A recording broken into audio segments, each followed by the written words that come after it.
Hey everybody, in this video, we're going to be talking about how to properly use data science when making trades. And this is going to be so different compared to anything you've seen before, if you are one of these data nerds when it comes to trading. The first thing is, what do most people do? Well, most people are trying to find an average of what has happened to say what will happen. And I'm not calling trade for opportunity out here. It's just a really good example of this, phenomenon in the trading space. So for example, you can see what he's trying to do here is look at how often the opening candle continuation occurs. So you can see like 81.68% green day, 18% red day, and then vice versa here. And then they're going to use this data to say, okay, well, 81% of the time this happens. So we're going to expect it 81% of the time, which is perfectly fine. But does that help you know how much evidence you have for your trades?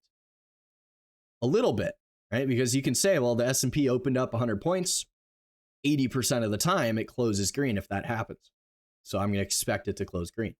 But does that tell you when you should buy it, when you should get out of it, and how much evidence you have that it's going to close, 100 more points higher? Not really.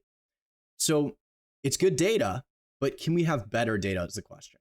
And the answer is yes. So before we dive into it, let's just quickly talk about the three scenarios, and then I'm going to show you the data that I'm talking about. So the first thing is three scenarios.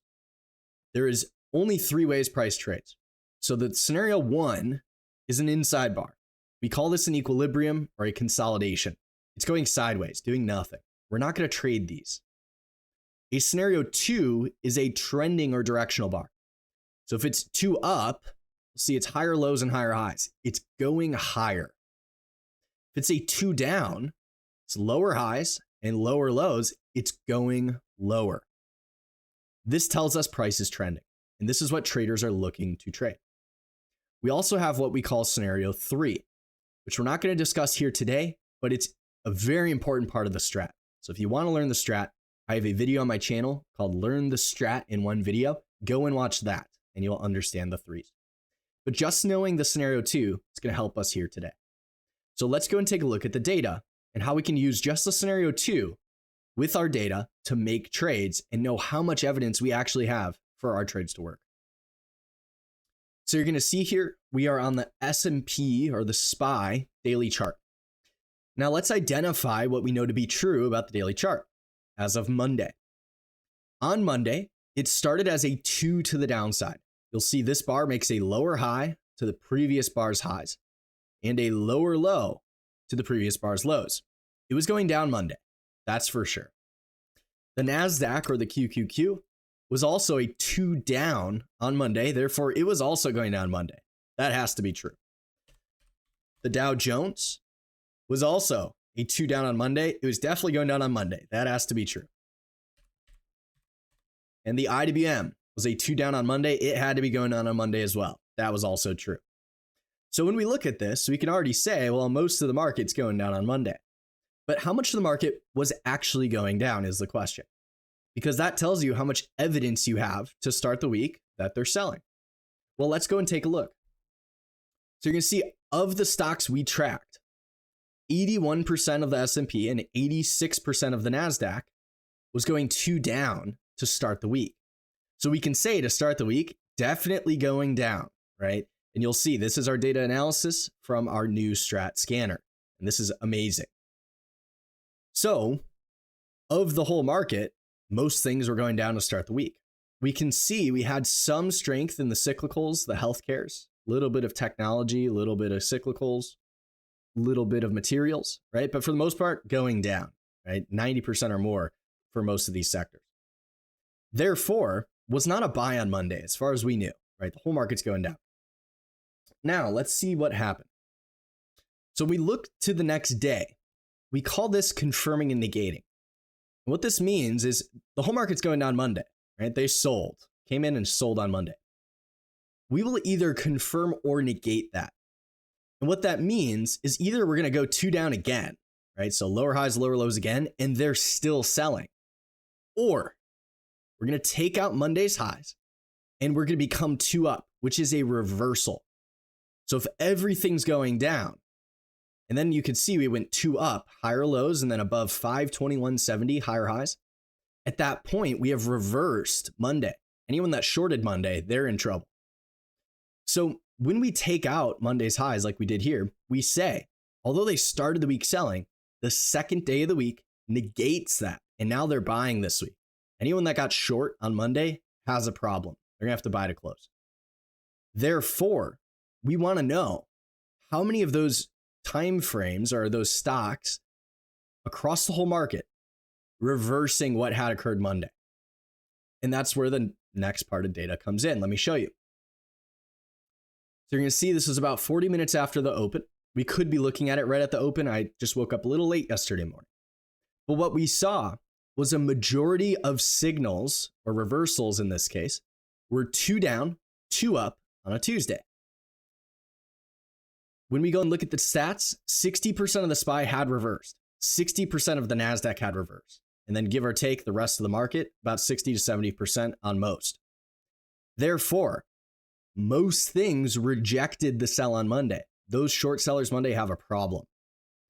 And then you'll notice there could have still been follow through on the downside, but we saw none. There was some follow through materials and energies, very few, and that was it, right? 5% of the SPY was going down, 60% was going up to start the morning. The other 35% was going sideways. So it's neither continuing nor reversing. But what that means is most things have reversed. So there's still a lot of stocks that can trigger reversals and confirm the direction of what we already see to start the morning, not even an hour into the day. Therefore, we look for corrective activity, which means we want to see it go down first and then try to confirm that. And this is what that means. It's like we know they're buying over 60% of the market. Boom, up they go. We want to see these guys get short. Then we know it's a buy. We're going to go after it anytime this is green, back through all these guys who are short, take them all out. And you'll see as the day had ended here, how much evidence did we have the market reversed? 85% of the SPY was going up, 84% of the Qs. And you'll see across all the sectors, between 65 and over 90% were going up across these sectors. So the whole market reversed. The only things that really didn't were, a few material stocks. That's it. As far as uptrends are concerned, you had like nothing going on the downs. Or as far as downtrends are concerned, you had like nothing going on. So the whole market rejected Monday selling. That's a buy, right? Every time. So what do we do? When we see that data telling us, hey, like the whole market just reversed, we buy it and we say that's going to be really hard to reverse. Because how do you reverse the whole market? Well, every stock has to reverse it. Therefore, if it doesn't reverse, the whole market's going up. And this gap up here on SPY is no surprise. As far as how to capitalize on these moves, you can use futures, stock, options. You can do whatever you want. But what we want to do is be long when the reversal occurs. And then if it does not reverse against us, meaning a scenario 2, or we would say a scenario 3 against that big move where the whole market had reversed, we just hold it. If it hasn't reversed back down, it's still going up, we're still in.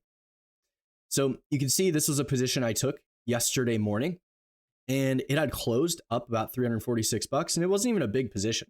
Right? It was like $1,000 at the close. But these are likely to open about $8.40 in the money, maybe more.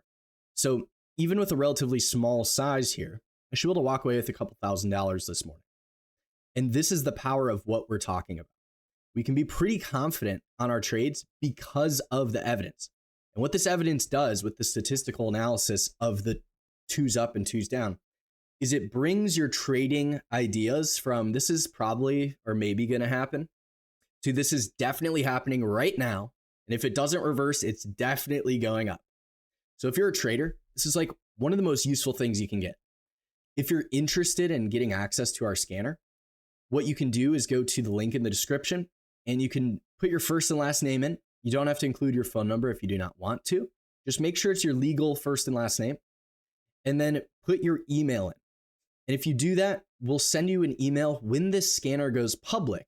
And we're also going to have information and tools on how to use it in order to find trades and have more evidence for your trades and reduce your time at the screens.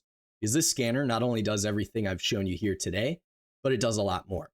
So hopefully you guys enjoyed the video. Hopefully you learned something. And if you're new to the strat, check out the links in the description to learn more. I'll see you guys in the next. Have a good rest of your day.